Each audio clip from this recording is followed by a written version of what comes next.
If the consequence is somebody dies or I lose every bit of capital that I have in my life, I'm going to have to set the bar a lot higher, or I'm going to have to find people with competencies that are much higher than my own to go into that environment. Greetings, everyone, and welcome to Unleashed, the fastest hour on the internet, where every episode we feature a best-selling author or world-renowned thought leader, all in the name of helping you elevate your leadership impact. I'm your host, Jeff Tetz, and I want to thank our season sponsor, PowerEd. PowerEd is an award-winning division of Athabasca University who partners with organizations looking for impactful online learning solutions. Their on-demand online offerings include leadership, project management, artificial intelligence ethics, digital transformation, embracing allyship and inclusion, and digital wellness. Check out the team from Athabasca University at athabascau.ca.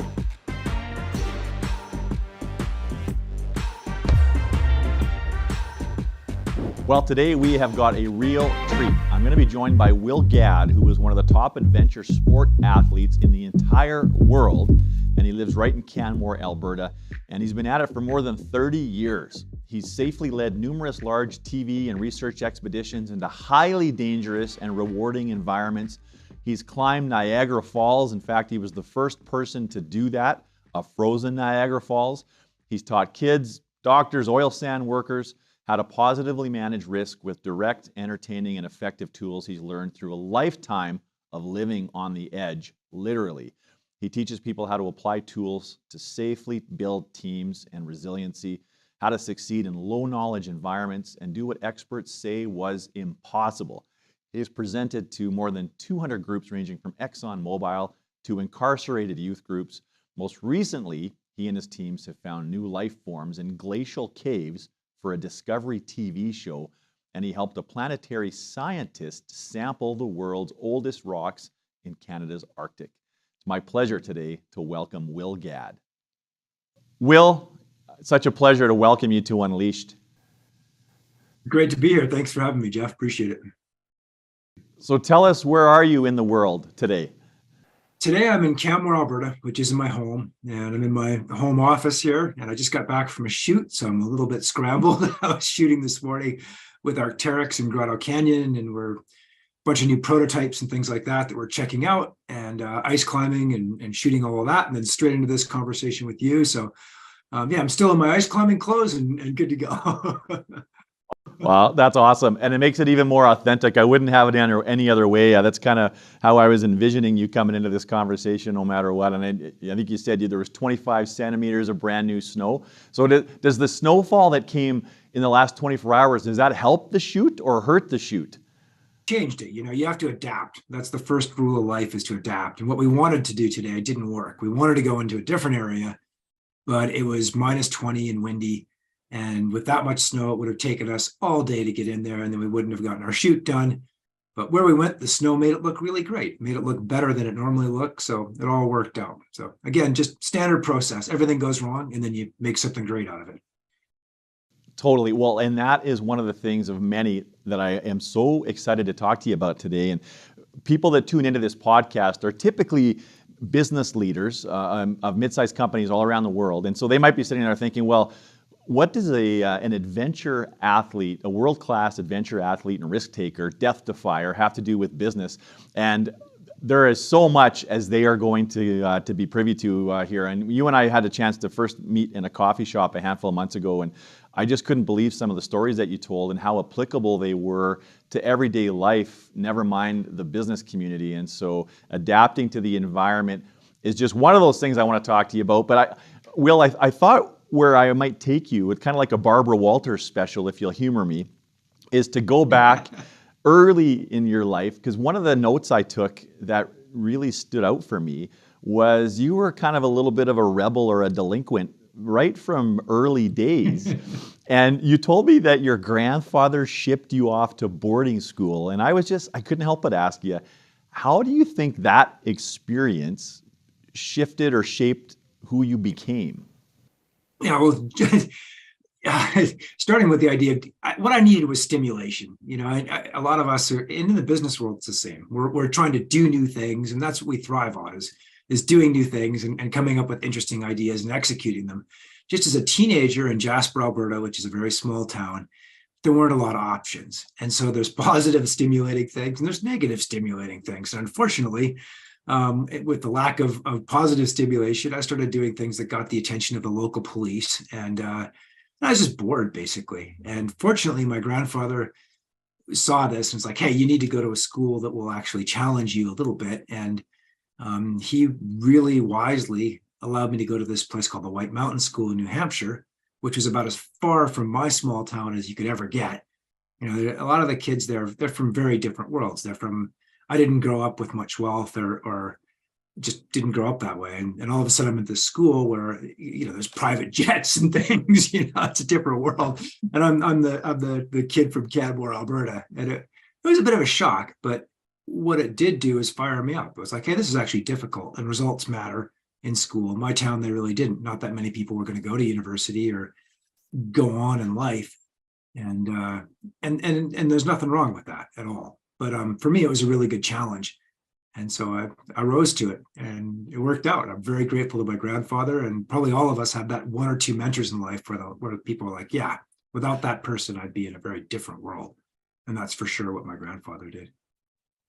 Well, and exposing you, like you say, exposing you to a different part of the world and just a whole different sort of realm of possibility. And it reminds me a little bit too, Will, that of all of the death-defying adventures that you have been on, the thing that caught my attention about you even more so was how eloquent of a writer that you are. And I was actually captivated by the way that you tell stories, and in particular with the written word. And it was interesting to learn that you've actually spent quite a bit of time as a writer and an editor. And I wonder if you could tell us a little bit about that phase of your career. Yeah, again, a good mentor made a difference. I was lucky. I went to this boarding school, and that allowed me to get my grades up and sort of take education a bit more seriously. And then I went to a good school in the US for college. And at that school, I initially thought I was going to be a doctor. I thought that was a really great idea. But then I met organic chemistry, and that really put a crimp in my outdoor programming in the afternoon. And I thought, right, I can't be a doctor. What's the next thing I could be? And I thought, all right, I'll be a lawyer. And I went and worked for a district judge in Colorado Springs, where I was going to school. Great judge, Judge Hall. I owe this guy, again, a huge debt. But after working with him for a month, we'd have these great conversations in his chambers. This is a federal district judge. This guy has some juice in that world. And we'd have these hour-long conversations about what life was meant to be. And I would go down to the jail and interview a lot of kids who honestly were a lot like I was. I just wound up getting a break and they didn't. So I'd interview these kids in jail and try to figure out what's going on with them. And after a month of this, Judge Hall said, you're argumentative and you're not too stupid. You can be a lawyer. This is a possibility, but you really love this outdoor thing. And I think you will do really well with that if you could find a way to make it work. And have you thought about writing about it? And so I started writing about it. And I would go to climbing competitions, which is what I was doing, and then write about them and share the stories of what people had done. And one thing led to another, and then I was working in publishing, and a whole nother career got going. Well, and how long was that a full-time job for you, working in publishing? Well, I got out of school, and I knew that I had to develop some way to make a living, right? I'd been really pretty poor a lot of my life, and I thought it would be nice to have more than $5 to my name. I thought, so I was Climbing Magazine's first ever intern. And so that meant I was available to get coffee and things like that. But it was great. And again, good mentors there. I really listened to them and learned how to write there. And then started working at other magazines, more general sports magazines, still outdoor oriented, but running and mountain biking and road biking magazines. And one magazine I was working at, I was the editor at that magazine, and the magazine kept getting smaller, which really put a crimp in my editorial. I was like, we need more. So I went into the boss, the guy who owned the whole company. He owned a fleet of magazines. And I was like, hey, I could use some more space for my editorial. What can we do about this? And he said, well, that's a good question. And you're now the publisher. And I was like, what does that mean? It's like, you got to sell the ads and run the ad sales team and run the editorial team. And the other guy just quit and he was doing a lousy job. So you're probably not going to do any worse. Let's see how you do. And I knew nothing about sales at that point. And I was an editorial guy, I wrote words. And all of a sudden I'm working with a sales team. And that was one of the best lessons in my life. I think sales 101 should be a huge part of every school curriculum, because that's, to a large part, what we're all doing every day. And I remember going, my first sales call, I went into this bike shop. This is a regional sports magazine. We have bicycle shop advertisers. And I go in there, I'm like, my magazine kicks ass, and it's great. And you should buy an ad. And he looked at me, he's like, you obviously know nothing about my business or what I do. And why don't you learn something and come back once you've done that? He was brutal. And he was right. And so I went and learned about his business. And the next time I walked in there with my sales guy, we had an idea for him. It's like, hey, we put on bike races. Why don't you have a booth at our bike race? We'll do that for free. And we'll give you a little bit of a prominent placement in some of the things we're writing. And we'd really love it if in return you could help us out and do some advertising. And he was like, now you're talking. And that was the beginning of a great relationship. And that guy was, again, he didn't know it, but he was a huge mentor. And I had to listen to him versus tell him what he wanted. It's like, what can I do for you? And so next thing you know, I'm publishing magazines. And then I started magazines that went into college and university newspapers all over the US. And so that was sort of another division. And then I started an events company as well, because the events needed upgrading. So yeah, now I'm in my late 20s in Colorado, and I'm running 3 or 4 divisions of this company, and things are going pretty well. It was a great education in sales and marketing, and just listening to people and giving them what they actually wanted for their businesses, and managing a pretty good crew of people, managing a fairly, for a young guy, a fairly large staff. And yeah, there you are. I was in the business world. I didn't start out to do that, but there I am. Well, and so it sounds like you were sort of building a bit of a career path for yourself there. So some might say, well, why didn't you sort of stay on that more business path? Was becoming an adventure athlete always a goal of yours, or was that sort of an accidental discovery yet? So at what point did you have that sort of epiphany that, whoa, there's another path for me and I'm going to take that? I think we all wonder in life, like, what could we be if we just taken that opportunity or tried to do something? And I've always tried to take opportunities as they're presented, whether it's being a publisher of a magazine, running events. And another thing that I'd started doing in that period of my life is I started a qualitative market research company, mainly for big footwear companies. And this started out, Nike was like, there's this new thing called trail running. Do you know anything about trail running? Can you get together a group of trail runners and talk about trail running? I had no idea that there were these things called focus groups. And next thing you know, I'm running focus groups for Nike and Reebok and Fila and a bunch of other big footwear companies. And through that, I started interacting with their athletes and understanding what athletes did for these companies and what their value was and why. And then I sort of was about 29, and everybody has this moment in life where you're like, you have opportunities. Should you take it or should you stay on the safe path? And Fila actually offered me a little bit of a kind of a retainer to work on their footwear product and run some qualitative market research, and then also be an athlete and work on some new clothing they were designing. And I just had to wonder, like, this ice climbing thing that I'd loved ever since I was a kid, and this mountain stuff, how good could I get at it? And was there a way to make a living at it? And I thought about it, and I was like, I think there is. And then there's this thing called the X Games, and I placed 5th in the first X Games for ice climbing. First was like $10,000, second was like $5,000, and I placed 5th. And, I think I got like a set of steak knives, right? It sucked. And so all these factors are kind of going on in my brain. I'm like, this is an opportunity. Like, if I could win the X Games and do this work with Fila and do some of the other things that I'm doing, maybe I could make a living. And then I would, it was an opportunity. And I could see the future, but I didn't quite know if it was going to work. In fact, I wasn't sure at all. But I didn't want to be 55, my age now, and be like, I had a chance, and I just walked away from it. So I took it. I walked into my boss's office, and I was like, John, you've been awesome. You give me a great career. I'm doing really well here in all ways, but I'm going to go and be a professional icicle climber. And he looked at me and he's like, you are an idiot. You're going to be back in 6 months. You can't be a professional icicle climber. Nobody does that. And I was like, I'm going to go try to win the X Games. I'm going to sell everything that, I've got this brand new fancy car. I've got this house, and I'm going to just devote myself to this. This is what I want to do. I want to give it a shot because I don't want to be in my 50s or something and looking back and wonder what I could have been. Could I have won the X Games? So I quit. And yeah, everybody's like, you're crazy to do that. You're a nut bar. It sounds to me like you were leveraging something I like to call anticipatory regret, kind of fast forwarding Yeah, to your okay. future self. Something else that you said there really is something I think a lot about too, is I think there is something to be said for finding your calling in life, if you're lucky enough to find it, or finding your unique talent or gift, oftentimes means going back into your childhood and thinking about the things that really made you come alive. And it sounds like you did that with ice climbing. I mean, what's your earliest memory of ice climbing?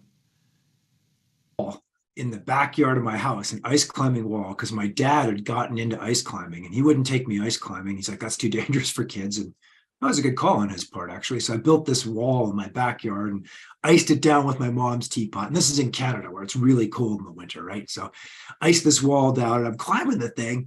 And just as I got near the top, the world started moving in this odd way. And what had happened is the wall was falling over, this sort of collection of snow and stuff had stacked up, and it fell on me and buried me. And I should have quit ice climbing right there. Right? I should have been out, but I just thought it was so cool. And so I got more and more into it in high school. And that was the positive high stimulus stuff I had in high school, was climbing and was kayaking. And again, great people who took me out and made those sports available.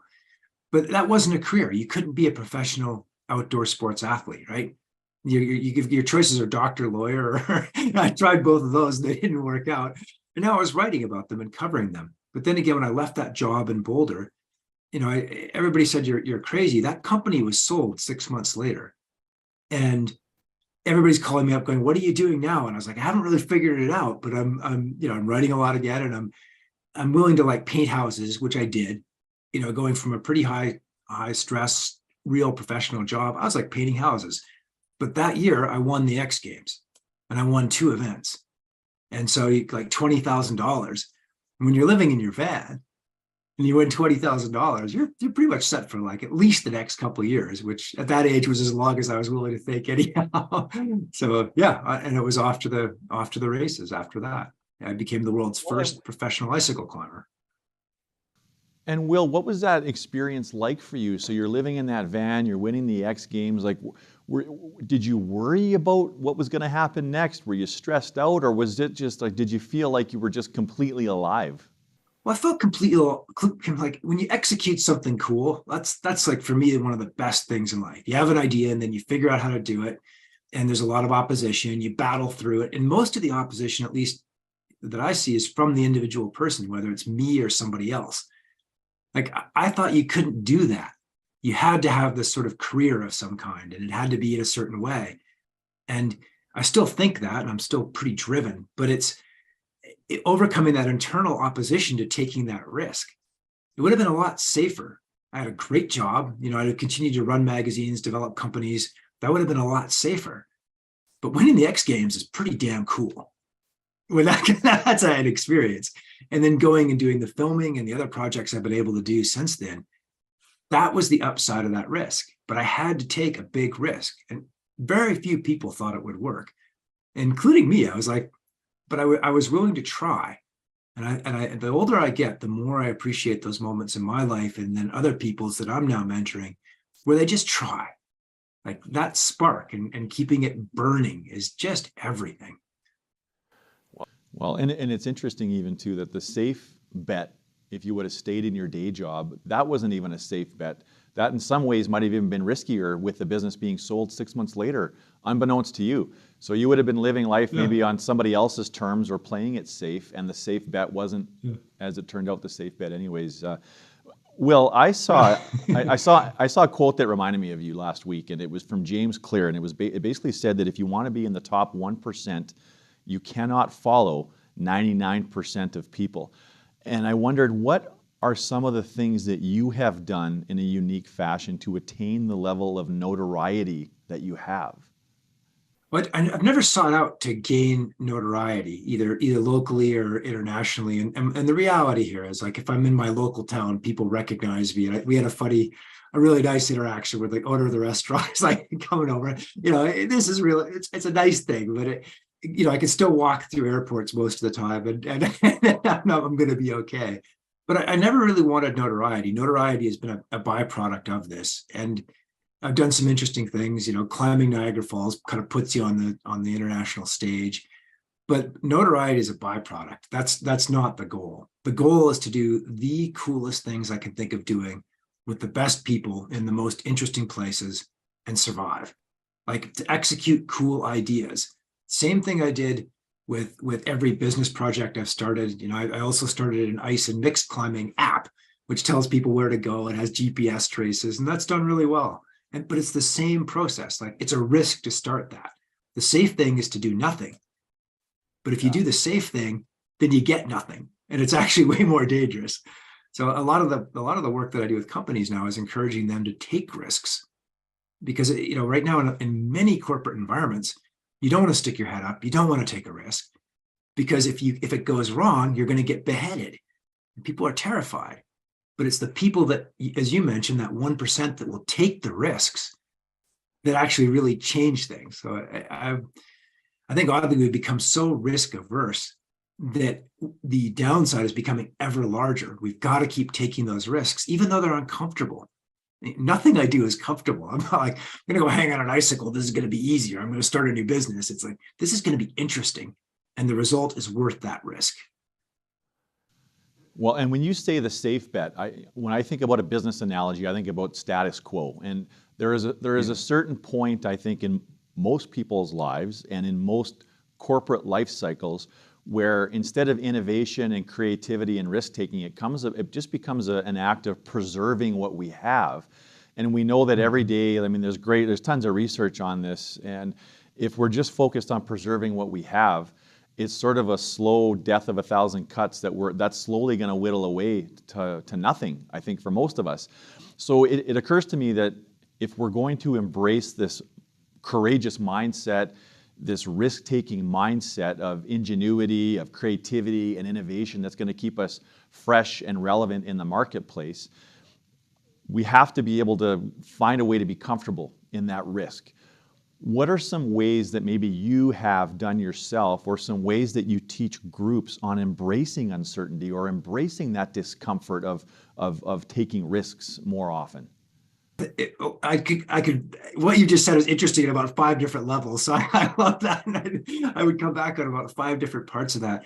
But I think one of the things is to realize that taking risks is not meant to be comfortable. And that's okay. I think often right now, the whole idea is to be like happy and comfortable. And both these things are not going to last very long. Like, if you're a driven person, or even if you're not a very driven person, but you value growth, then as soon as you get what you're seeking, it's human nature really to seek the next thing, because everybody who goes, well, I've got enough grain now, I'm just going to sit here. They didn't get enough for their families and everything else. Like, satisfaction is not very much fun. It's fun for like 10 minutes. And then what can we do that will allow us to grow? How can we be better? So I really am, one of the biggest things I've had to learn is to be okay with being uncomfortable and to respect it and ask, why am I uncomfortable? Is it just because I'm worried about things that I can actually resolve? Or is this actually a threat to my existence, either financially or in my case, literally? What I do, people shouldn't do. It's really dangerous. But if I'm out there and I go, right, I'm scared because, I'm worried I'm going to look bad in front of the camera today, I'm not going to be able to function. And I have to deal with that before I can go on. But I have to accept I am never comfortable in front of the camera. I'm never comfortable starting a new project, but I have to do it anyhow. And I get comfortable by really digging into it. And we've talked a little bit about this, but how I get comfortable is looking at everything that's going to go wrong. We often hear this. It's like, be positive. The positive power of positive thinking. The world will manifest whatever. This is like, I don't know if I can say bullshit on your show, but this is bullshit. Well, you just did. You just did, Will. Sorry, but it's a technical term that applies really eloquently to this situation. But to do difficult, dangerous things, and whether that's taking a risk in business or in life, you have to be uncomfortable and look at the downside and dig into it. And you can talk about scenario planning and everything else, but that's how I deal with it. Like, what is going to go wrong and how am I going to deal with it so that I can make my vision real?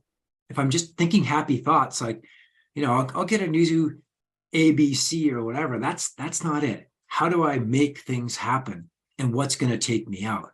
And that's why I'm still alive. And it's also why I can do what I do, which people always tell me is crazy. You can't do that. It won't. I hear that all the time, or that's crazy. And then I'm like, well, why is it crazy?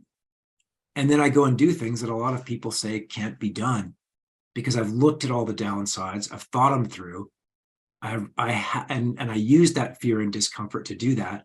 And then when I'm finally standing there, ready to do whatever it is, I'm ready, and I'm good to go. And I have a higher level of sort of confidence about it. So I think, yeah, but I think there's too much. Don't think happy thoughts. Think about all the things that are going to take you out or kill you. Fix them and then go forward. Yeah. Well, I can't help but wonder about so often things are worse in our imagination than they ever are in reality. Now, if a person focuses too much on the downside and on the risks, isn't there a piece to this where you could ruminate so much that it could cause you to be paralyzed and inaction?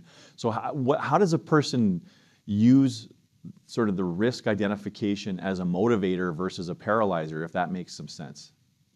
Most of the paralysis I see in people is not from the thing they're worried about. It's from not looking at the thing they're worried about, right? And that paralyzes them. Once they actually dance with it and grapple with it, then it becomes real. And they're like, or it falls apart. And a good analogy, you might have been a little kid and you were afraid to look under the bed. You're like, there's a monster under there. And we kind of laugh about these little kids, but we all do this in our own lives, right? We think, oh, I can't do that because, I might lose my job, or this ABC might happen. But you actually look at that and dig into it. It's like, well, do you have good skills? Can you get another job? Would it be the end of the world if you did actually lose your job? How would you deal with that? And it's like, well, I've actually saved up some money here, or maybe I do need to save up some more money before I take this risk. I need to do a little bit better planning. And then you start dancing with that fear. And again, it's being a little bit, instead of just accepting that uncomfort and being like, I can't take these risks because they're uncomfortable. It's like, I'm going to dig into them. I'm going to dance with them. I'm going to look under that bed, and that 12-foot tall monster underneath my 4-foot childhood bed, it doesn't fit.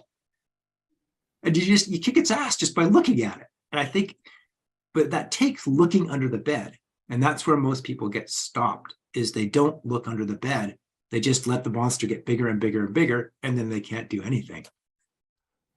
Yeah, it sounds like a little bit of exposure therapy there, but also like when I think about a business context and even for personal life planning, it sounds like there's a little bit of scenario planning, so to confront what are the things that reasonably could go wrong, and if they did go wrong, then what? I can see how that would be very empowering for somebody to start to realize that even if some of those worst case outcomes do occur, I'm going to be okay. Or there are some things I need to do to make sure that those outcomes would be okay. So that's really insightful, Will, and really helpful. So something else that you told me is that not taking risks is a bigger hazard than taking them. And I wonder if you could unpack that a little bit for me.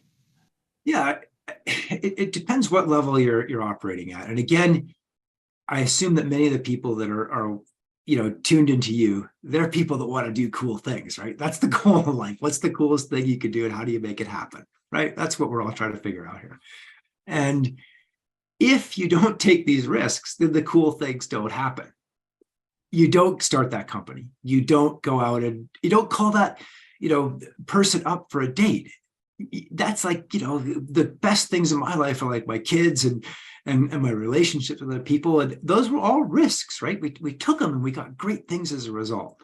So long term, if we don't take those small risks along the way, or even some of the bigger ones, then we end up with a really boring and unhappy life where we've taken the path of least resistance. And as the song says, it leads to the garbage heap of despair. But you look at those companies that didn't take any risks, and there's, every year, thousands of companies globally fail, not because they took a risk. They fail more often because they didn't go out and actually try to innovate and do something new. A lot of the companies that I used to work with, they don't exist anymore because print magazines died. And they're like, well, just ignore that digital thing. That's not going to be anything. I remember thinking, that's probably not going to work. That which is ignored gets larger, whether it's a fear or a competitor or whatever. So you got to grab that stuff and wrestle with it. And that's what I try to do. And then again, listen to those fears. Don't ignore them. And as you spend more time being uncomfortable with fear and uncertainty, you get better at parsing it, in my experience. So when you're a kid, it's the monster under the bed. But as you get older, you're like, well, can I do a spreadsheet on this? Is that actually going to happen? And the spread, you look at it like, no, that's not going to happen. I will get a call. Somebody will call me. I won't lose all my money. Worst case scenario. And can I live with that outcome or not? And it's working in that, in splitting those risks up. So yeah, I think not taking those risks absolutely is going to lead to the garbage. How many companies from 200 years ago are still here? Yeah, not many. 3? Not many. There's not many. Yeah. So, you have to change and you have to innovate, whether you like it or not, to survive long term. Well, and we're surrounded by stories every single day if we start watching for them where somebody took a risk that led to some kind of joyful story or life experience that they never would have had otherwise. And if you're reminding me of about 28 years ago, it was a couple of years after my grandfather passed away. My grandmother was on a casino bus trip and they were down in Nashville. And there was a gentleman who was also recently widowed. And he took a shining to my grandmother, apparently. And so as the story goes, he took a risk by going to buy her an ice cream cone and then coming to sit on a bench with her just before the bus was boarding to come home. And they ended up being married for 25 years. And he just passed away last year. But anytime I'm sort of stumbling with taking a risk that I think could lead to a better life experience, I think about, if there's such a term, my step-grandfather, Bill, who bought my grandma that ice cream cone. And imagine what he wouldn't have experienced had he not just taken that little risk. And also in his mind, he's probably like, she could say no. She could slam the ice cream. Like, what's the worst case scenario here? He loses his $2 on an ice cream or whatever, and she says no. But that's painful. That kind of thing hurts when you get knocked down like that. And maybe that was his 10th ice cream, right? You got to be okay. I was going to say, if she said no, yeah, I think he was going to buy it for the woman that was sitting beside her on that bench. So yeah, I think you're right. So getting comfortable with that rejection, and that was one thing I sure learned in sales. It is, to a certain extent, a numbers game. You got to make those calls, and you got to be okay with people saying no, or and you've got to up your game. But if you don't do that, if you don't take those risks, then nothing cool happens, and it tends to be kind of limiting. You're like, well, that hurt last time. And if you've done it 10 times, it hurt. Yeah, it still hurts. But, you're like, the next one's going to hit and you can stand up again. So it ties into resiliency. And that's an awesome story, by the way. And sounds like you had a good relationship. And that's a cool thing, too. Yeah, he just passed away a year ago. So it was top of mind. Will, you're taking groups out into what I would call low knowledge environments all the time, or dealing with uncertainty, however you want to phrase it.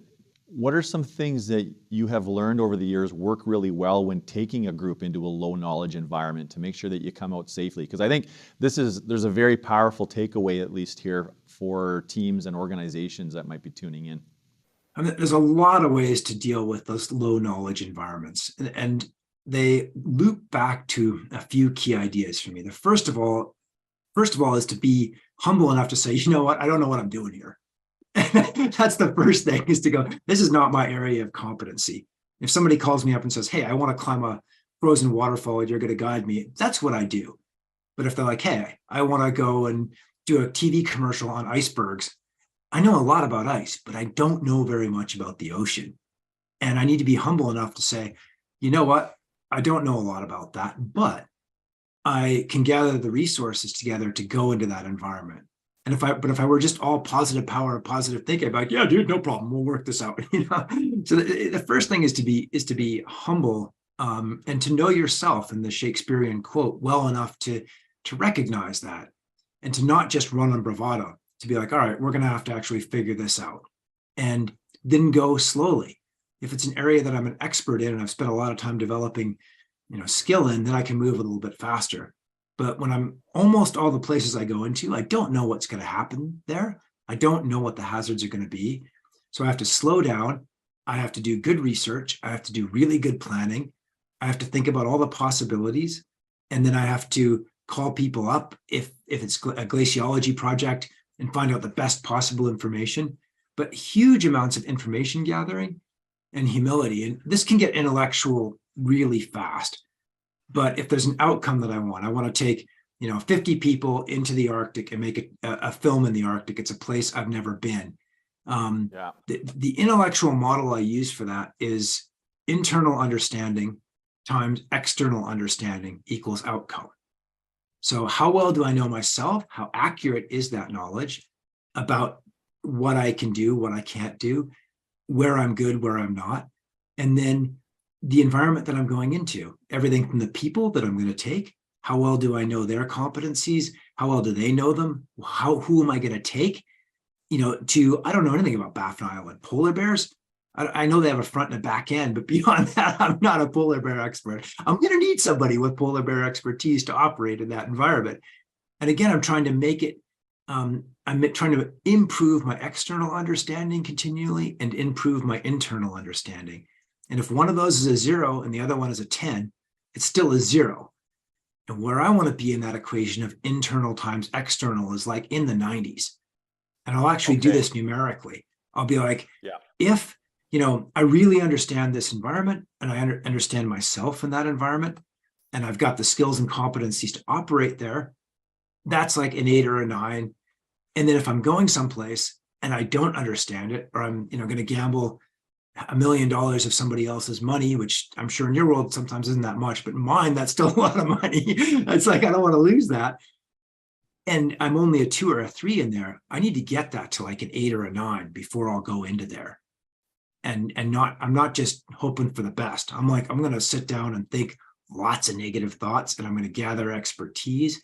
Then when I go in there, I've got a much better shot at getting an outcome that I want.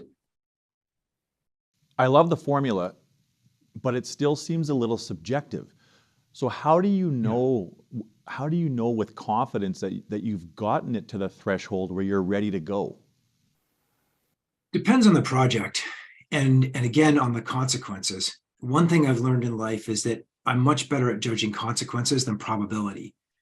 So if the consequence is somebody dies or I lose every bit of capital that I have in my life, I'm going to have to set the bar a lot higher, or I'm going to have to find people with competencies that are much higher than my own to go into that environment. But like your ice cream story, he gambled $2 on an ice cream. He didn't know what the outcome was going to be. And he got a 25-year awesome relationship out of it. I'm willing to go with a low number on that one. I'm willing to risk $2. But again, I don't know what the other person's going to do in that situation. So that's maybe a 0, but I'm willing to risk that. But if it's like all of my money or somebody else's life on my team, because I'm going into very hazardous places, then I'm going to slow it down a lot until I've gained that knowledge. And what I value in the people that I go into these environments with is not their sort of belief in themselves. What I value is people who are realistic about what they can do, what they can't do, and positive about working together. I'll take somebody who has a really clear level of self-knowledge and clear level about their competency set way before I'll take somebody who's hyper confident. I recognize hyper confidence now is often the immediate predecessor to really bad things happening. And somebody's like, this is no problem, I got this. That person scares me. Person is like, hey, I think this is reasonable. Here's my spreadsheet and my safety plan. And here's what I'm going to do when these things go wrong, but it still could go bad. I'm like, all right, this is somebody I could work with. And this person is recognizing that it's not just rah, rah, rah, go. Yeah. Have you ever got yourself into an experience or an expedition or adventure where you thought you had done the work and you rated it really, really highly, and then you got into it, so now you're in the experience and you're recognizing quickly that it wasn't as highly rated as you thought, and now you're in a much riskier situation than you anticipated? What you just said is super important. And just stepping back 1 second, and then I'll tell you a story, because I've gotten this wrong several times. But my main job in life is to listen to the world, because the world is right. And I want to parse out what the factual information is in that environment as fast as possible. No matter what I'm doing, whether it's investing or planning a trip somewhere, I want to look for change. And my expectation is that there will be change. It's not that things are going to be the same as they were, or that I've been told that they are. When I go into a new environment, I'm on the lookout for things that are different, because that's going to enable me to make decisions. I'm not like, all right, we have the team for March. I'm like, what's different here? I've been told that, icebergs are super stable. They're not. These things roll over all the time. And you know what? There's 50 polar bears in this island that there aren't supposed to be polar bears on. I could say, well, we'll just keep going forward, team. But what I'm likely to do in that environment is go, hey, let's step back. The world is giving us a message here. We need to listen to that and reevaluate and come up with a better plan. We're going to go in groups of 3 on this island, and we're going to have somebody who's armed with us. We're going to develop a new plan. We're going to adapt. And that is what I value as I get older more and more and more, is people who will see the environment clearly and adapt to it. That's what I'm really interested in. So yeah, I've been on a lot of trips. None of my trips ever go according to plan. None of my business ideas have ever gone according to plan either. I thought I'd start an app and it would take like 3 days and I'd spend $5,000 on some app developer. No, that did not go that way. Not at all. But you adapt and you figure out what actually is. And then you go for it. And, I scrap a lot of things. When they don't work out, I'm willing to lose $2 on an ice cream cone, but I'm not willing to kill somebody on one of my teams. So I have pulled back from trips.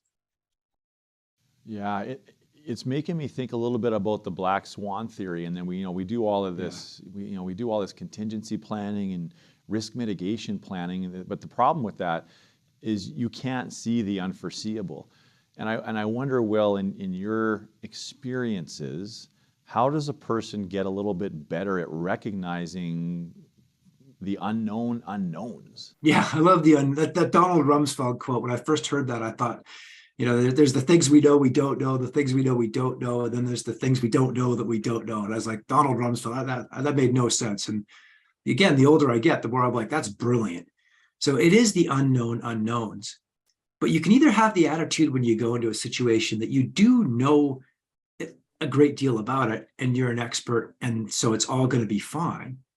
But when you're in a really high consequence environment, whether it's monetary or, in my case, often people's lives, I go in there with the idea that I've done my preparation, I've done my planning, I've really researched data, and I know my internal times external. I feel pretty good about that number. But when I go in there, I'm expecting it to change. I think there are going to be unknown unknowns. And the more you work in this way, where you're trying to do really cool things, but survive them and come out, the better you get at recognizing them early. And that's the most important thing, is to, again, if you think you're the center of the universe, who cares what the rest of the universe is doing? But if you're like, the universe is the most important thing, and my job is to figure it out, then you can do cool things and survive. There's a lot coming up for me here that I would call priming. It sounds like you have, over the years, you have done a masterful job of knowing exactly what kind of a mindset you have to be in going into some kind of an adventure or experience, so that your mind is going to be attuned to the things that it needs to see, and hopefully that will be enough to pick up the most dangerous situations. Or I mean, imagine, let's talk about it the other way though, Will. This must open you up to magical experiences that weren't part of the master plan. So it's not just risk, but you must encounter a whole bunch of upside with this mindset too.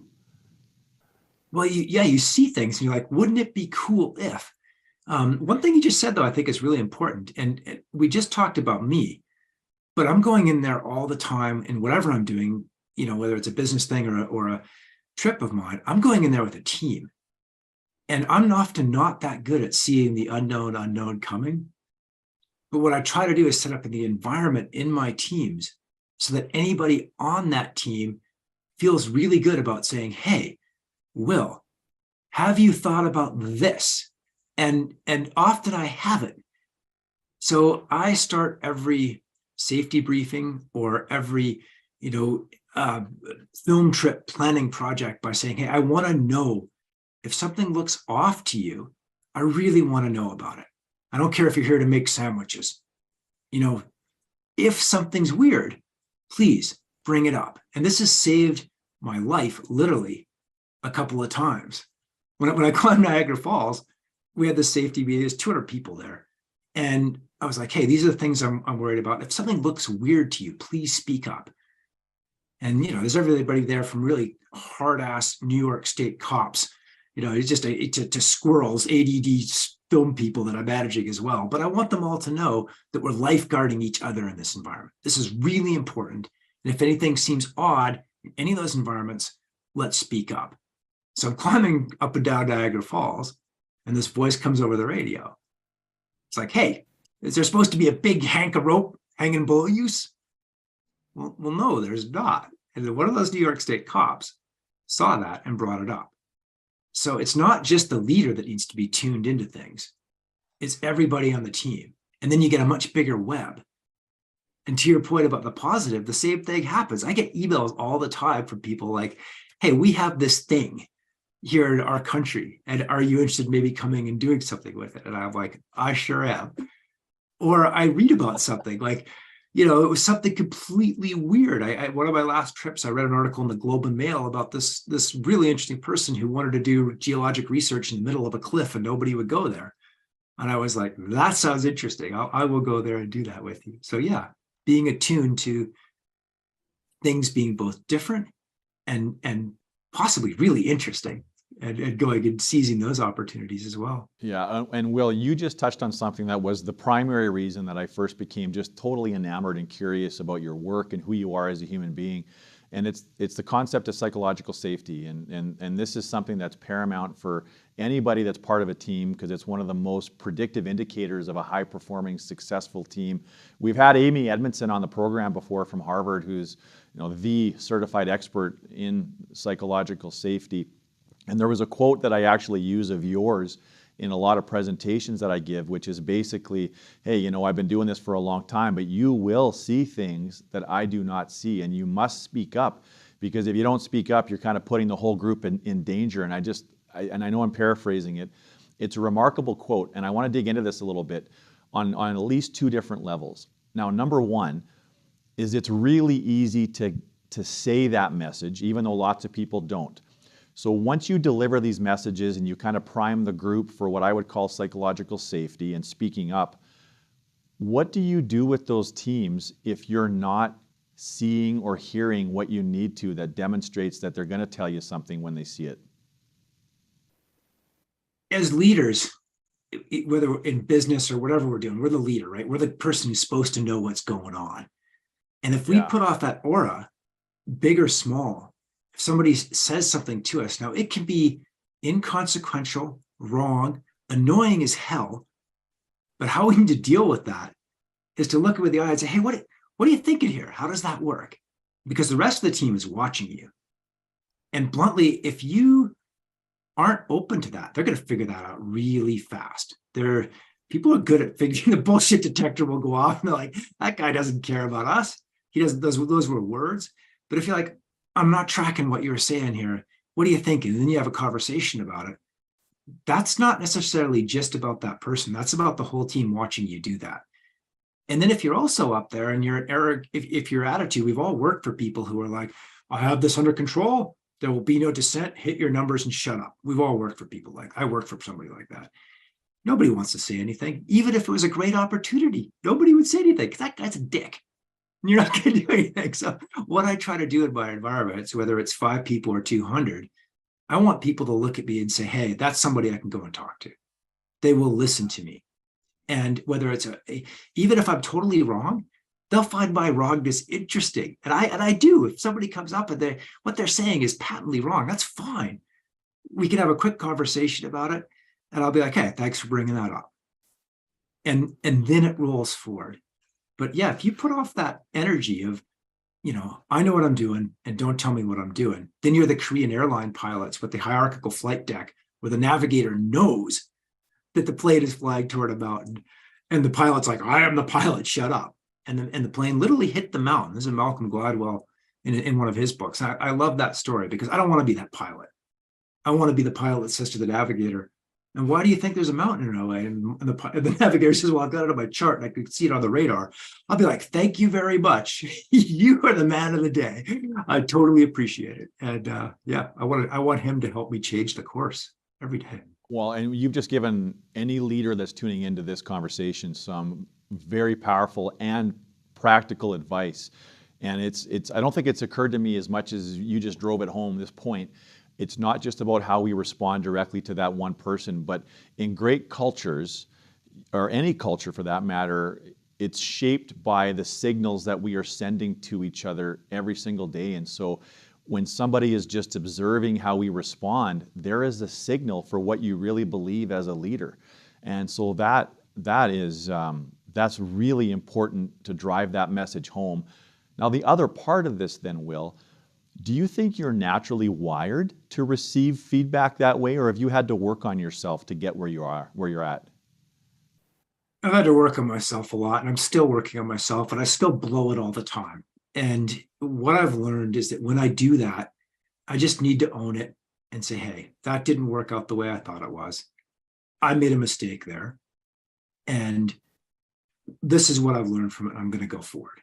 There's all these names, and I do have probably fairly classical ADD. I'm prone to impulsively poor decisions.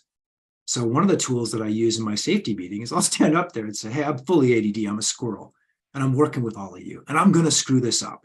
And I'd really appreciate when I do that, if one of you would please speak up, or if there's something cool, can you tell me about it? Can you say, hey, there's a cool thing we could go do that would be way better. I want to hear about that.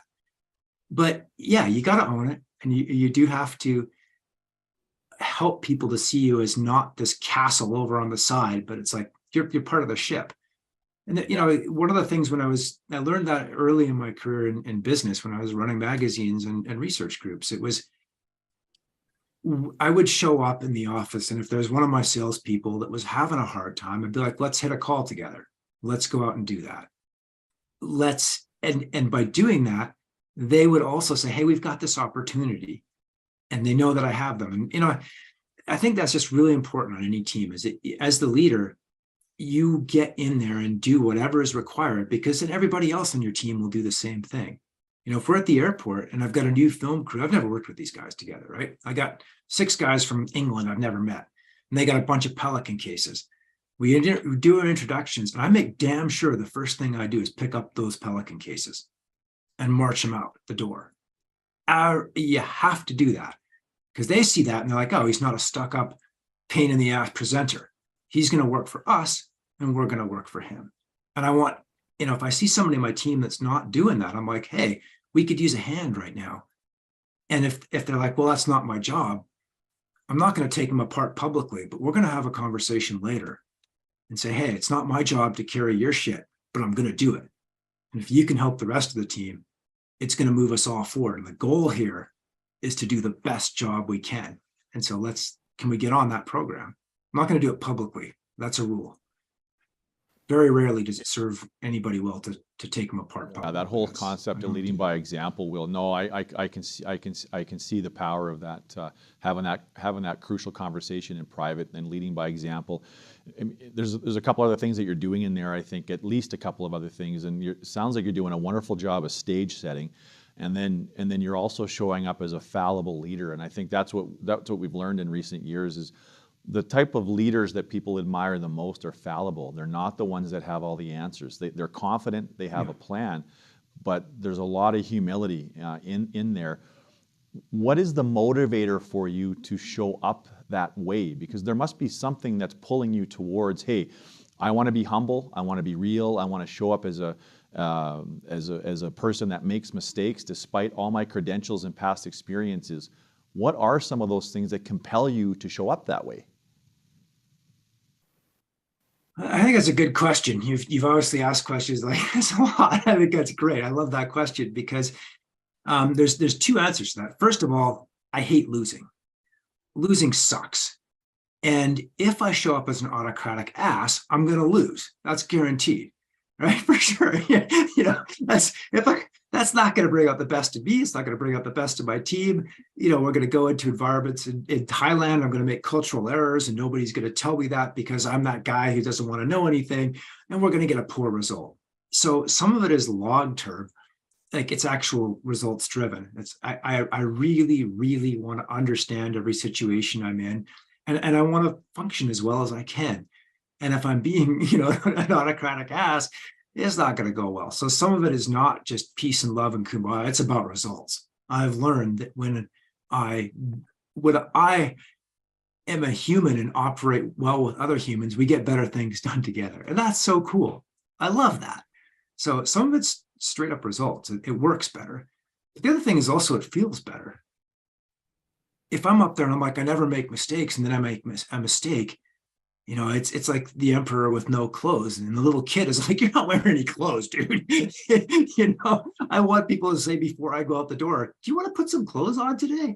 And it feels better. It's like, and I think what you just said is really important about leaders. It's not the auto. Oh, this is not always true. I mean, there are exceptions to this, but for me personally, I enjoy operating on a team where people look out for each other and have a common goal.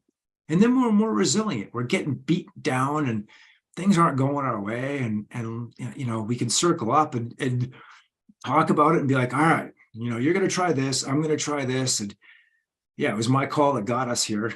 And you don't have to be perfect, which is quite a lot easier in life. You just have to be willing to try.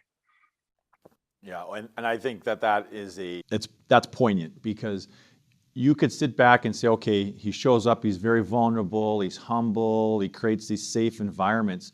But if that's overdone, that's probably what we call the zone of comfort or the zone of apathy in some ways. Yeah. And I think it's really important that you drove home the point that this is also about high expectations. This is also about winning, right? This is also being like the best in the world at something. So you've got I'm going to put words in your mouth a little bit, but it sounds like an insatiable drive to excel, but you want to do it with other people, and you want everybody to feel like they've contributed to it. But it's not one or the other, it's both. And I think this is where a lot of organizations go wrong, is they almost think that they have to choose.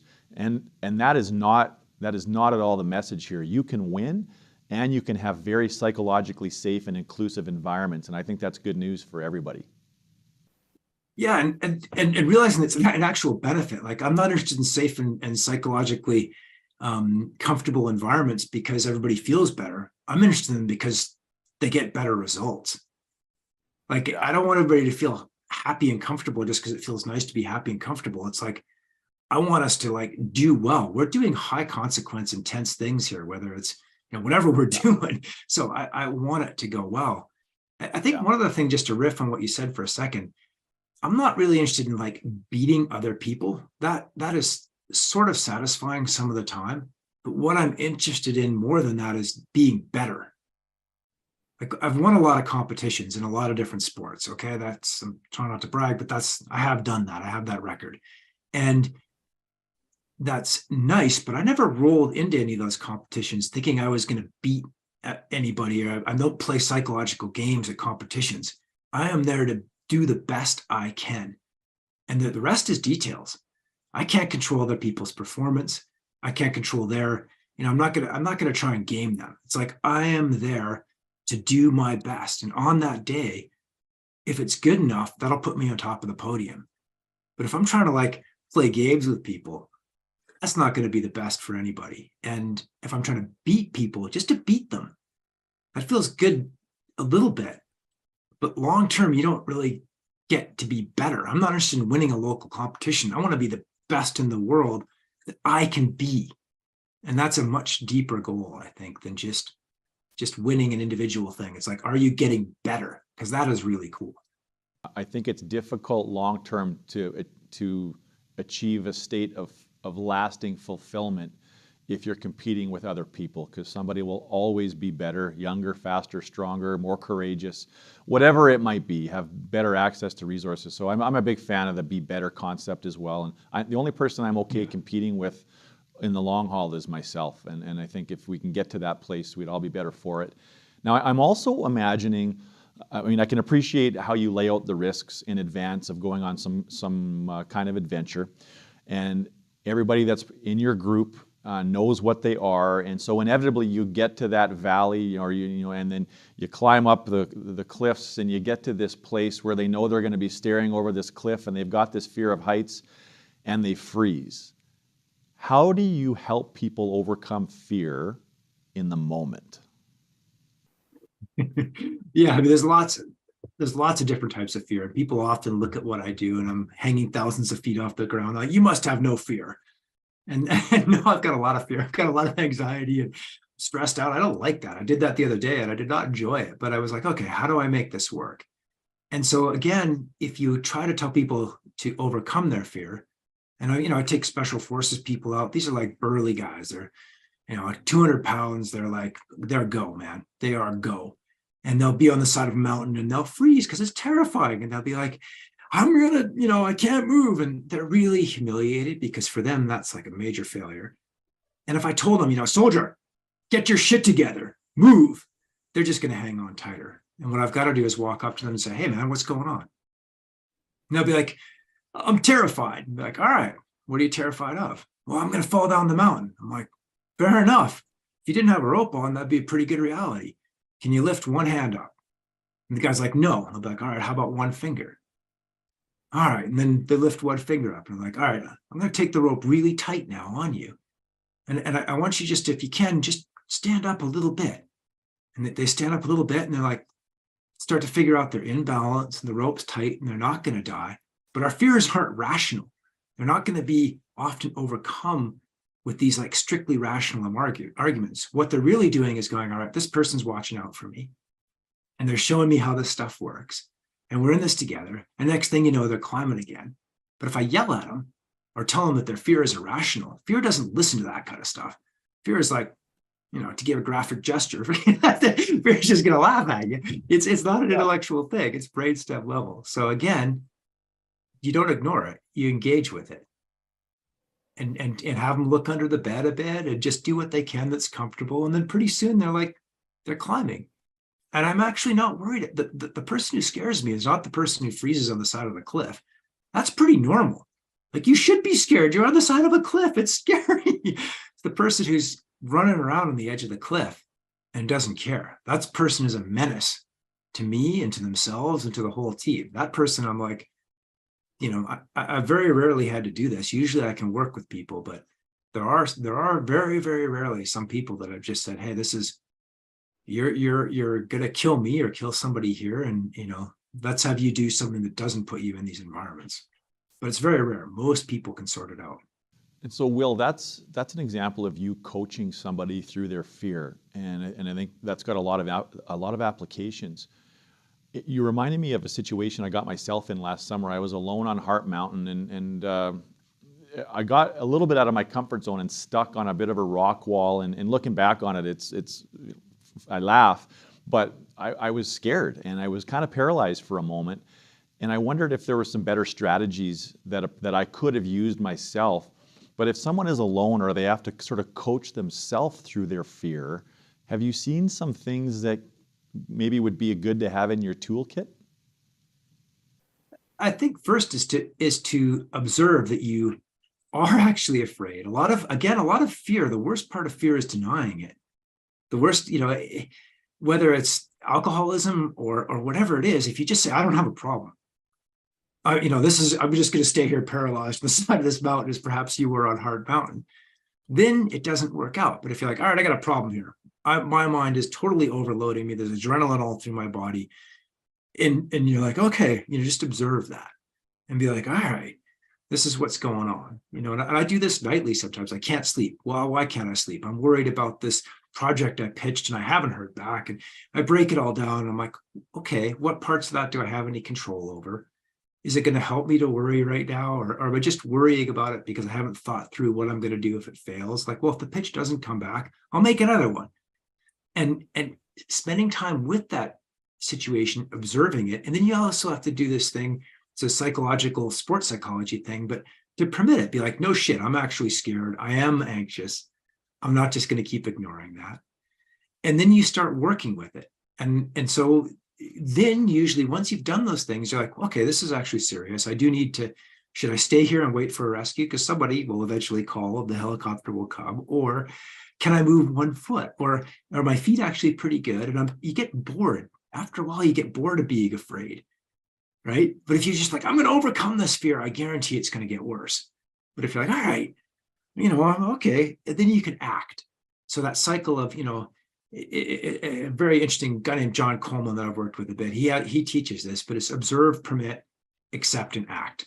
And that's the loop that when I find myself in those high anxiety situations, I'm going to go talk to a business group and they're all really smart and I'm a skid from Canmore and I'm telling myself all this negative shit. It's like, okay, hang on, you have done this before. Most people that you talk to, you have a good time with. Okay, maybe it won't be so bad. A worst case scenario, I won't get another gig and I'll have to go back and sell magazine subscriptions or whatever. I could do this, and I go out and do it. But long answer. Is that resonant? Yeah, no, what's good, and I think all of that. I was playing through my own experience, and I think in some ways, without knowing it, I walked through a bunch of those things, sort of acknowledging it and facing it, and then figuring out what could I do? How long could I just stay there? It was a quiet day on the trail. I actually got lucky. Eventually, a mountain guide, a part-time mountain guide from Squamish, wandered up the trail as I was sitting there dejected after I got myself off the rock wall, and he showed me where I could go instead, and he coached me up. And the place that I thought was an impassable spot for me, at least, was very, very easy with the right help. And so it also makes me have a lot more place a lot more value on what you do and how you help people. But you also asked that guy, right? You took a risk. You could, because you're like, oh, I got over there. This didn't work out. Like, do you know where? But you asked him, do you know where the trail is? And you're a man. Asking for directions is difficult, right? And it's a cliche, but we want to do things our own way. But oftentimes when you ask somebody, they'll give you that help, and then he also looks at you and goes, "Wow, this person is asking for help. They're not a liability." Yeah. And then you do something cool, and you got to go up. Oh, the other thing you're reminding me of is I learned it is the hard way, is that it's a lot easier to be humble and ask for help when you're out of water and you only have half a granola bar left. So I was on my last resources. It was a brutally hot day in early August, and I would have taken any help I could have got, Will. So I don't want to give myself too much. I don't want to give myself too much credit for how I showed up. I want to come back to Niagara Falls. So you were the first person to successfully climb a frozen Niagara Falls, and this took you years of preparation. But not only that, it sounds like it took years of convincing state officials, because you did it on the American side, to let you do it. And you were quoted as saying that the positive outcomes of this climb were worth the risk. And looking back, I'm like, well, I have no idea what those positive outcomes were. What were you hoping to do or accomplish as a result of successfully doing that? Well, I thought climbing, I'm a frozen waterfall. I'm an icicle climber, right? Like, I'm a pro icicle climber. And Niagara Falls is probably the coolest waterfall in the world. And very occasionally it freezes enough on the edges that you might be able to climb it. And so for me, this is the best thing ever. Like, obviously you should go and climb Niagara Falls. This is the best idea ever. And many people are probably going, you're an idiot. And that's fair, but I'm different. I have accepted that. But for me, this is the coolest thing ever. And so I call up the park official and I'm like, hey, Mr. Superintendent, I'd really like to climb Niagara Falls, and could I have a permit to do that next winter? And his response was no. And if I see you here, you're going to get arrested. Because there's a lot of people who go to Niagara Falls and try to do different stunts. They have to deal with a lot of chaos there that's sometimes not very pleasant. It's not all honeymoons and happiness at Niagara Falls. People do weird stuff there. And He didn't want to have any part of that. Plus, in winter in Niagara Falls, it is kind of icy, and they organized things. We didn't want people to go over the railings, and he had a lot of concerns about it. So he said no, which is again what usually happens. So went through many layers of government until I'm speaking with the head of the New York, basically the governor of New York. And he had the same thing. Like, if you have an accident there, we can't sell hotel rooms in Niagara Falls in winter right now. And if you have an accident, nobody will ever go there. They'll think it's going to happen to them too. It's dead there in the winter. Nobody wants to go there. They think it's ugly. It's cold. It's like nobody wants to come here in winter, and so that obviously it's just nothing but risk with you. And it was back to that little bike shop story at the beginning. It's like, well, what do you want to do? He's like, well, I'd like to sell some hotel rooms in Niagara Falls in the winter. I'd like visitors to come here. That's what he wanted to have happen. And it was, again, listening to what he wanted and figuring out how to make it make it work for him. Not just for me. I want to climb Niagara Falls, obviously the coolest thing ever. He can't sell hotel rooms. If there's an accident, it all goes down. But the question I finally asked was, hey, if I could do this safely, I'd love to walk you through some of the planning that I've done. Do you think we'd get some media attention? And if we did, do you think it would bring some visitors to Niagara Falls in the winter? And you can see his wide surety. And he's like, that's the upside for me. And that was, again, just going back to that bike shop owner that taught me a little bit about sales. And then 11 trips or something later to New York State, I'd gone through every level of government and listened to their problems and adapted to their worlds and understood them and given them what they needed.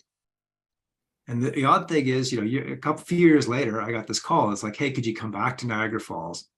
We want to give you the keys to the city. And what they got out of it was 300 and some global TV interviews that boosted bookings and winter tourism in Niagara Falls dramatically. And we all won and did something really cool.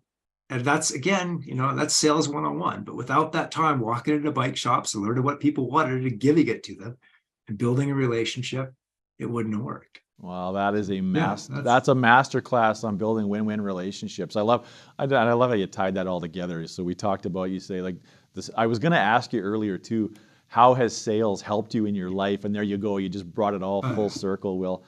Hey, I want to ask you something that I think is on the more serious side of it. And just as recently as 2 weeks ago, you had a very thought-provoking Instagram post that you were down just, I think, just west of Banff on the Stanley Headwall between Banff and Lake Louise, and you chose to avoid that area. And a day later, there was a fairly large avalanche. And a lot of people would, using the value of hindsight, would sort of applaud their decision making, but you ended up sort of questioning if that's all it was just the value of hindsight or just dumb luck, and you don't deserve any credit for that planning at all. But where I'm going with this more specifically is you've made a career out of making the impossible possible. And that means that confronting your own mortality on several occasions, probably at least a year, if not a month. What has that done for your relationship with risk, mortality, your own mortality, and your relationship with death? Like, what is that like? And I wonder if you could just talk a little bit about that. I mean, there's so many different things in what you just said. And I have sort of the current answer to that, but it's changed a lot over the years, both in terms of death and risk taking. And yeah, I mean, so probably try to break that down into a couple of different components, if that's okay to start with. Please, yes. I mean, the first thing is I used to be really worried about sharp risks. And I think all of us are really good at worrying about sharp risks. We're driving along the highway and the car swerves toward us. We know what to do. We get out of the way. It's really simple. And we're like, wow, we made the right decision. We saved our lives. But then we go drive down the same road the next day and it's icy again. And we often don't think about that. And inevitably, we are going to have outcomes that are serious if we do things that are high consequence, be it driving a car or climbing mountains or whatever. And you have enough of those and you start to question whether you're going to live forever. And the answer is no. And then you start to question and think about maybe what are the things that are actually going to kill me? And increasingly, what I see in life for most people is it's the dull risks and the not taking risks that are more of a problem than the sharp risks. So what I mean by that is, you and I had a beer together one night. It was wonderful. We quit after one or two beers. But if we did that every day and every hour, that would be a cumulative dull risk. And I used to smoke a little bit when I was younger. That didn't kill me. Cigarettes aren't that bad, but it's that cumulative dull risk of cigarette after cigarette after cigarette. I do a lot of safety speaking. So I'm speaking to groups of people that work in, high hazard, high consequence environments, but then they go home and get hammered and smoke a pack of cigarettes. And they're very safe on the job, but it's those dull risks that add up over time. And so I'm much more concerned about those. I'm 55. My grandfather unfortunately died at 55 of heart disease from smoking mainly. And no one cigarette killed him, but that dull risk over time added up. So I'm much more worried about those cumulative risks now than when I was younger. There will be that car coming over the line. And how am I going to manage that? Do I want to be in a vehicle that has good safety features, drive a bit slower? That's a cumulative risk. The sharp risk is easy to deal with. I know what to do with. But planning through that is more important. Then also, I'm living at bonus years right now.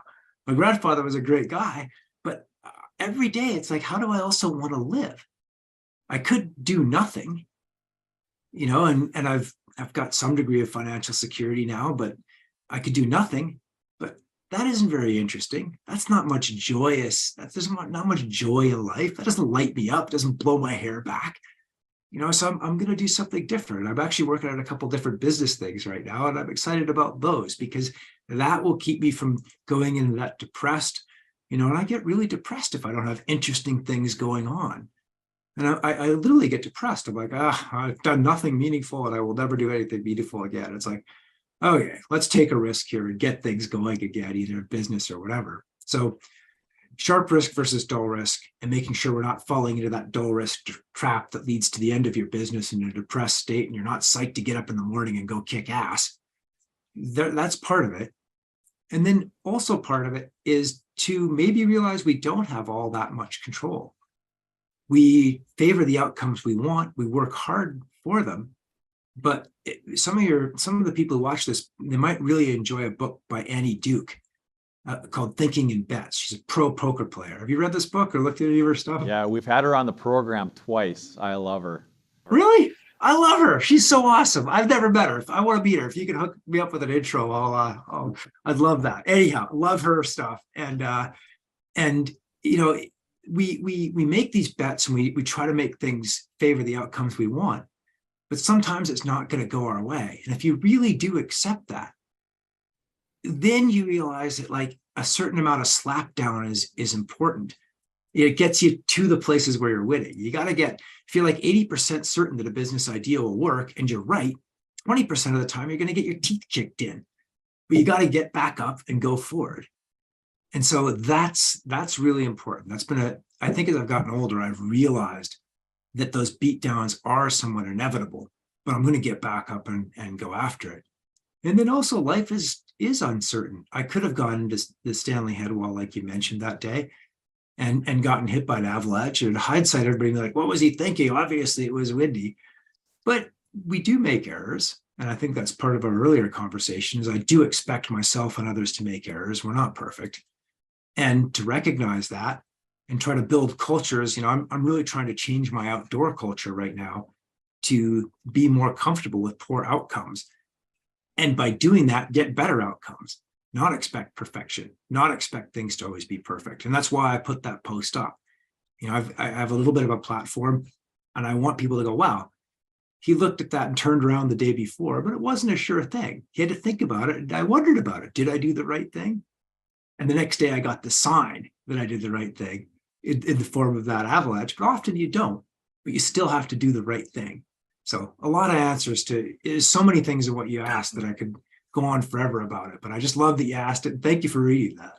Yeah, Will you answer it? Well, that's a great answer. I mean, in any answer you provide, I just want your answer, so that's all that matters. And eloquent as always. You've changed my perception of risk, and I find myself, as you were sharing that story, coming back to you could have played it safe and stayed in the publishing job and not quit and gone on to the X Games. But had you done that, you might have lost your job anyways when the company was sold 6 months later. I think one of the big takeaways for me in this conversation is to err on the side of choosing the risks that are going to bring you joy. Take the risks that are going to lead to some uncertainty, that are going to cause you to have to rise to the occasion, instead of playing it safe, because even when you play it safe, there's always risks that are lurking. Life is just one big ball of luck and uncertainty in certain cases. So I think that you've really, if not reminded people, you're teaching people through this conversation and just how you live your life. So I want to thank you for everything you shared with us today. This has been an incredible conversation. Yeah, thank you so much for doing what you do. I've learned a lot speaking with you. And one thing I would say too that's interesting, the more I've done in the business world, both when I was younger and now, the more I've learned.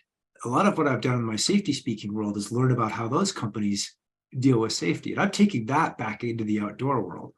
So you go into these things thinking you're going to give something, but almost always I get more back. And that's a risk to go in and do that. And so that's why I take it. Like, I've learned so much from that world that I'm applying in my outdoor world. I don't know, interesting things with interesting people that do cool things with interesting people. That's what I really love.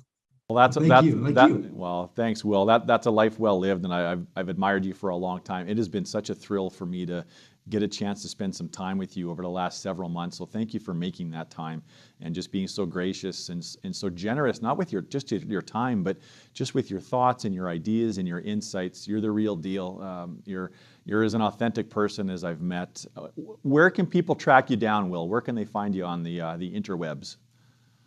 Thanks. WillGadd.com works, or Instagram, Real Will Gadd, or, if you're in Canmore, I'm around. You got an idea, let's talk. I'm pretty open to whatever's going on. And yeah, I like meeting people and, learning about the world. So if you're interested in that, I'd love to meet with you. Yeah, that's great. And anyone listening today, if you apply even just a fraction of the things that Will has shared with us in this conversation, it will be, just like Will, very difficult to suck at anything that you try. So here's to not sucking and applying some of this stuff for your own personal success. Will, been a pleasure, and I look forward to seeing you again soon. Thank you, and likewise. Take care. If you enjoyed this episode and found it helpful, don't forget to give us a 5-star rating and subscribe to our YouTube channel or wherever your favorite podcasts are found. And if you're part of a leadership team and you know that your organization is capable of even better performance, please reach out to us at unleashresults.com for a conversation and learn more about how we might help unleash the potential of your team and organization.